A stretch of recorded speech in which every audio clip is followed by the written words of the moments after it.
You're not going to believe what Michigan Senate candidate Abdul El-Sayed said on the campaign trail. He was out campaigning with Ilhan Omar, the Minnesota congresswoman, and he had some quite astounding comments to say about one of the first Muslim congresswomen to ever be in the House of Representatives.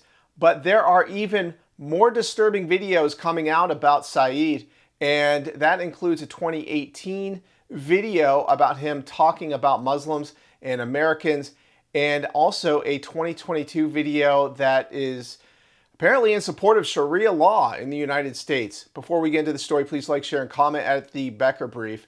We appreciate your support for common sense journalism. Now, just when we thought that we had seen some of the most extremist candidates to ever come down the pipe for the Democratic Party, Zohran Mamdani in New York City, Graham Plattner, the former Senate Maine candidate, and it is apparently being one-upped by Abdul El-Sayed. He is being tied to the Council of American and Islamic Relations, and he is also talking about Muslims hating Americans. You're not going to believe this. I actually tracked this down. It was reported in the Detroit Press. Americans in the country. Now, you might not hate racist Muslims, but I'll tell you, Muslims definitely hate you. All right, Tree? Muslims definitely hate you. So I grew up in this state, and you can imagine going to school with a name like mine, you get a fair share of bullying. The fact is that I just don't pay attention to bullies. It's not worth it. But here's the thing.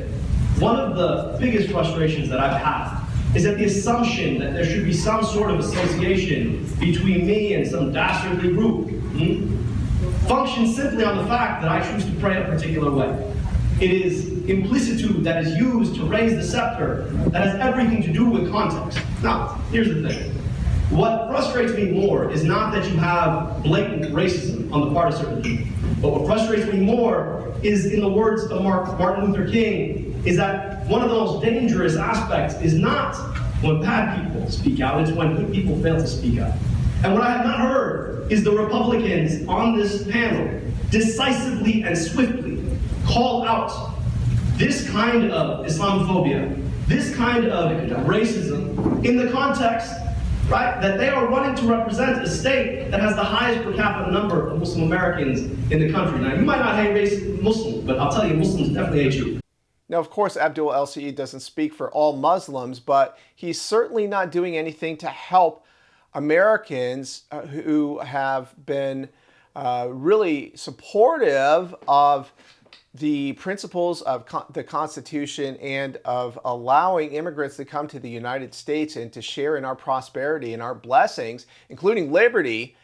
And when you have people from a different culture, in other words, a Muslim majority nation such as Somalia or Egypt, in Abdul El-Sayed's case, his parents were from there, talking about Americans in such stark terms, you have to wonder, what is their objective for the United States of America? Is it to support our constitutional system of government, or is it to turn it upside down and, for example, support Sharia law? Well, that is certainly an undemocratic system of governance. It subjects women, remember the patriarchy, and it is also bigoted against gays. And so it is a form of religious dogmatism that is undemocratic on its face. So here he is in a 2022 CARE event in Oklahoma, defending Sharia law against a ban in the state of Oklahoma. Let's take a look. When the state of Oklahoma voted in a referendum to amend the Constitution to ban Sharia law.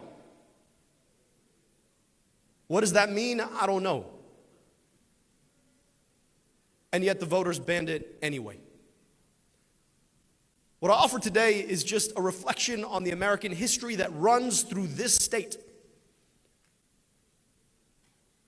You all sitting in this room, in this town, we're sitting in a space, in a time when I don't have to tell you that the same exact forces that drove native peoples from their land 2 centuries ago, destroyed Black Wall Street a century ago, bombed a building decades ago, and tried to ban Sharia law not a decade ago, that those forces are alive and well today.